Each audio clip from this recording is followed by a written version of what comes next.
Bienvenue sur Good Morning Travail. J'ai le plaisir de recevoir aujourd'hui Élise Pilet. Bonjour Élise. Bonjour, merci de nous recevoir. Avec plaisir. Élise, vous êtes une créatrice dont le parcours s'inscrit dans la durée et la maîtrise, forte de plus de 20 années d'expérience dans l'art exigeant du stylisme.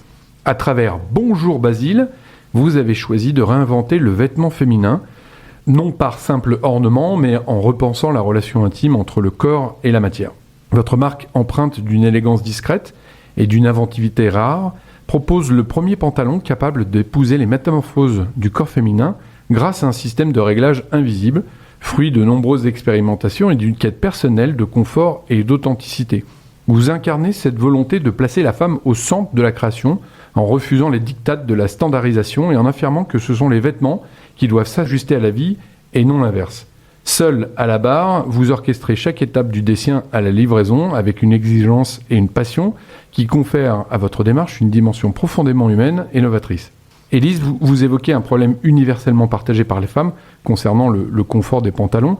Comment avez-vous transformé cette observation intime en une proposition de valeur concrète et différenciante ?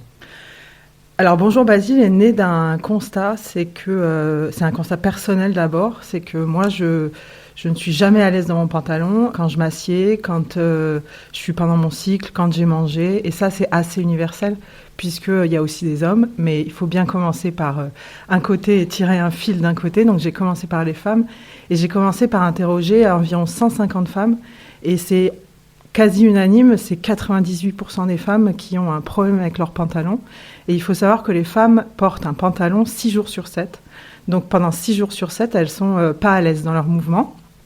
Moi, je suis technicienne produit, c'est-à-dire je suis modéliste de formation, donc je sais faire des patronages. Et ça, c'est toute ma carrière dans les bureaux d'études, donc c'est là où on met au point tous les vêtements qu'on porte aujourd'hui. En fait, on a un problème avec les mensurations des femmes. Il faut savoir que les dernières campagnes de mensuration faites par l'IFTH, elles ont plus de 20 ans et elles sont mises à jour grâce à un algorithme de prédiction. Donc on a un problème avec la norme des tailles, déjà, qui ne suit pas forcément le corps des femmes, parce que c'est très normé. Et après, du coup, le constat, c'est que on a besoin de plus de flexibilité et d'un vêtement qui s'adapte et qui est capable, du coup, soit de s'agrandir, soit de se rétrécir en fonction des évolutions du corps des femmes.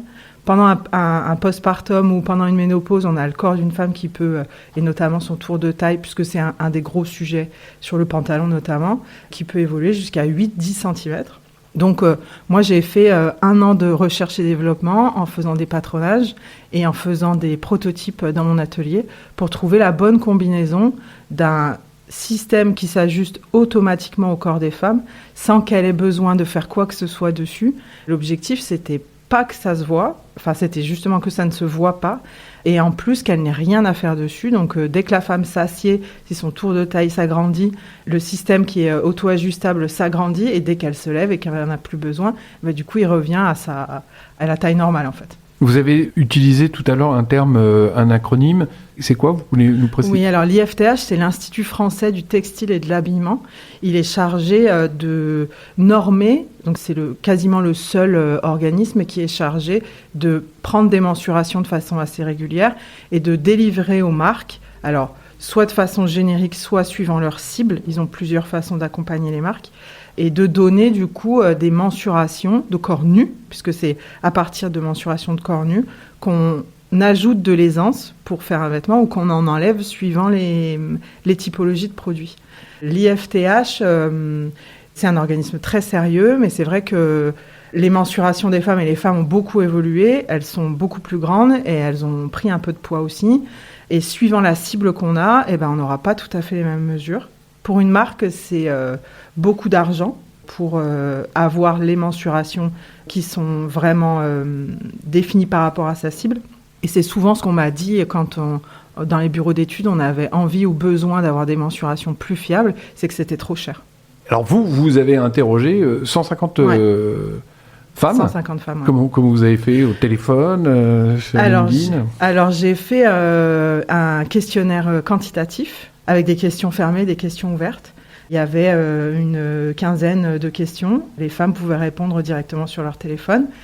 Et en fait, c'est là où on voit que les femmes se sont senties concernées parce que du coup, moi, je ne m'attendais pas à autant de réponses. Je m'attendais à allez, grand maximum entre 40 et 50 réponses. Mais en fait, le questionnaire, tout le monde et toutes les femmes se sentant concernées et en ayant déjà discuté avec des amis ou de la famille féminine, elles l'ont partagé autour d'elles et du coup, il y a eu 150 réponses. Et après, j'ai fait entre 15 et 20 questionnaires qualitatifs, c'est-à-dire là, du coup, on s'est vu en visio avec les femmes ou alors après, des femmes sur Montpellier sont venues à l'atelier et elles ont essayé les premiers prototypes, on en a discuté et c'est là que du coup, je me suis dit qu'il y avait vraiment quelque chose à creuser sur le pantalon. Aujourd'hui, Bonjour Basile, on retrouve ces vêtements pour l'instant exclusivement féminins. Oui. On les trouve où ? Alors sur le site internet bonjourbasile.fr, à la boutique Mon Amour, boulevard du Jeu de Paume en centre-ville et bientôt aux Couleurs du Temps à Castries. Et alors, on peut parler d'un coût vous vendez aussi sur votre site ? Oui, je vends aussi sur le site internet en direct. Parce que du coup, moi, je livre sur toute la France et j'ai des clientes dans toute la France.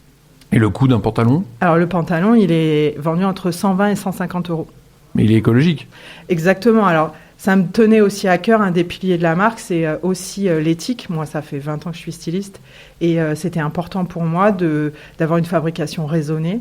Et je m'inscris aussi dans un mouvement un peu slow fashion, c'est-à-dire on achète moins mais on achète mieux.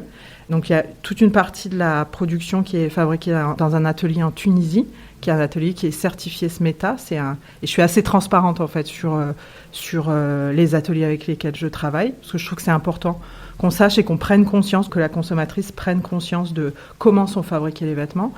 Donc l'atelier, il est certifié SMETA, c'est un organisme international qui a 4 piliers, dont un pilier social, tout un volet sur la sécurité et le bien-être au travail. Mais pas que ça, il y a aussi pas de rejet de produits chimiques dans la nature. Les matières, elles sont labellisées Ecotex. Il y a 2% d'élastane dans les matières, tout simplement parce que c'est le maximum qu'on sait recycler après. On sait qu'on en a beaucoup parlé ces derniers mois. La filière textile de recyclage, elle arrive un peu en bout de course. Et moi, je trouve aussi que c'est bien d'expliquer aux consommateurs, mais moi, j'ai pas envie de les... Culpabiliser. Exactement. Il ne faut pas les culpabiliser et c'est en produisant mieux, la responsabilité, elle est sur le producteur, elle n'est pas sur le consommateur. Il faut expliquer comment et pourquoi il faut mieux consommer, mais si à la base on fait des produits qui ne sont pas recyclables ou qui sont de trop mauvaise qualité, on le voit avec tous les produits, notamment toutes ces marques qui arrivent de Chine. En fait, c'est pas recyclable du tout parce que les produits sont de trop mauvaise qualité. Pourquoi on fabrique en Tunisie, en France, on ne peut pas trouver ? Alors, en France, moi, j'ai aussi un atelier. C'est un atelier d'insertion qui est basé à Lodève, avec qui j'ai une vraie relation de confiance. Et elles font un petit peu de jean, mais en fait, elles n'ont pas tout à fait cette... alors, on appelle ça une main dans le textile. Elles n'ont pas tout à fait ce savoir-faire-là. Elles n'ont pas toutes les machines, surtout. Il faut savoir que dans le jean, toutes les machines, en fait, quand vous voyez, alors on va parler un peu technique peut-être, mais toutes les coutures qui sont dans le dos, la fourche, etc., c'est une machine, c'est une recouvreuse. Elle fait un point de... En fait, elle vient prendre de façon très particulière le tissu, elle fait une double surpiqûre en même temps pour que ce soit très durable dans le temps. Il y a des points puces aussi pour renforcer, et ça, du coup, mon atelier n'est pas équipé. J'ai eu beaucoup de mal à trouver des ateliers qui voulaient bien fabriquer pour une jeune marque et qui voulaient bien fabriquer ce système. Parce que le système, en fait, c'est comme un système de ressort. Et la ceinture, elle a 5 morceaux en tout. Normalement, une ceinture, ça a 2 morceaux. En plus, il y a 4 élastiques. Enfin, c'est vraiment... Il y a 2 boutonnières à l'intérieur. C'est assez méticuleux. Et tout réside dans le système de la ceinture.